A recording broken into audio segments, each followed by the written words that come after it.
What's going on, guys? JTibbs TV back at it again with another video. We're going to be going over part 2 of the 2-part series of pro Madden player K-Aus' offense and defense. We're going to be breaking down his defense, why it's so good. We're going to be also picking his mind on how to grind the ladders and how to just become a better Madden player, make the proper adjustments on offense and defense to win more games. So guys, if you haven't already, pause this video up, let it load up a little bit, watch the previous video where I break down his really tough to stop offense, and also subscribe to him. Link is in the description in that first video. Guys, let's go ahead and get into it. Alright guys, so now we're going to be going over his defense. Tell me what kind of defense you like to run, Kent. So I like to run 3-3-5 odd, pretty much what all the meta guys are running right now, and I like to be aggressive. Okay, so I'm going to go to a very popular formation. It's kind of like trips, tight ends, gun tray, very similar. So this, usually on offense, a lot of people, what they'll do is they won't block the tight end or the running back or the tight end in the first play. They'll try and get, as many yards as they can. So he's making his adjustments right now. He's trying to do the best he can to cover it up, and he's going to explain, why he did this adjustment. So right here, right there, boom, the looper comes in. Now, everything was pretty much locked down. It looked like he had flats on the field. He covered the crosser manually. Tell me why that worked, Kent. So right there, I played hard flats on both sides, and then I left. I sent 5 at you, and I left the middle of the field wide open for me to use her. I lurked your drag for just a second until I got to the hard flat, and then I saw your crosser, and I broke back to that. And if you're going to send 4 or 5 receivers out, you're usually not going to have a ton of time to get much else off if I'm able to use her your first couple reads. Okay, that does make sense. So guys, just take it from him. He is, a pro player, knows what he's doing. Take these tips, and you can really thrive and learn from them, guys. They are very useful, very effective, and that's why he made as much money as he did last year. He finished top 10 in the NCAA. So guys, this isn't just some random stuff. This, there's countless hours of practicing. I'm sure, K-Aus, you've labbed for at least hundreds of hours, just alone this month. It takes a lot of time. Do you mind telling some of my viewers, what, took you to get that good? Because I know you just, didn't wake up one day and you're like, oh, I'm a top 10 player in the MCS. Right, so first and foremost, the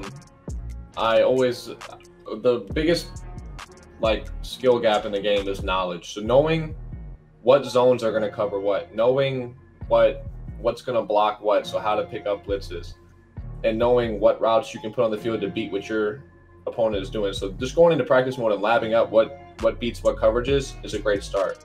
And then from there, just getting reps against good players, grinding leaderboards. That was how I started, just grinding leaderboards, playing great players every single day, and giving them good games and just trying to do my best to stop them. And even when you're losing, you're getting better, and the more and more you play them, the better and better you're going to get. And eventually, you start being able to beat those players. And whenever you play someone and you lose, that's an opportunity to go back to practice mode and figure out, okay, so they were running this play and I couldn't stop it. Let me figure out some zones or some man-to-man coverage that will stop this.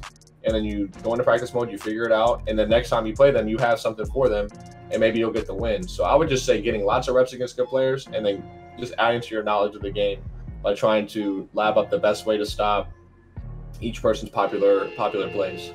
Okay. Well, that obviously really good answer. A lot of my subs don't understand some things about this, but I'm glad you're able to share some knowledge, shed some light on it.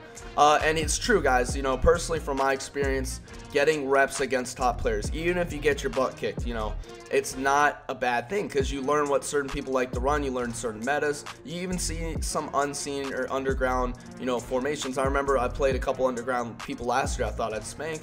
Ended up getting my butt kicked because they were running that read or triple option on the Panthers playbook. I'm pretty sure a lot of you guys remember that. That's when that play kind of emerged. And you learn a lot of stuff. It's really nice, guys. Guys, thank you so much for tuning in today's video. Special shout out to K-Aus for allowing us, to pick apart his mind, looking at his offense and defense. Man, a lot of these Madden players like to keep that stuff on the DL because there's a lot of money on the line. But, I'm really happy and fortunate that he was able to share that with him. So big shout out to him again. Go show him love on his Twitter, Twitch, YouTube, whatever the case may be, man. Dude is a stud at Madden. Hope you guys enjoyed today's video as much as I enjoyed bringing it to y'all. Until next time, this is JTibbs TV signing off. And as always, peace.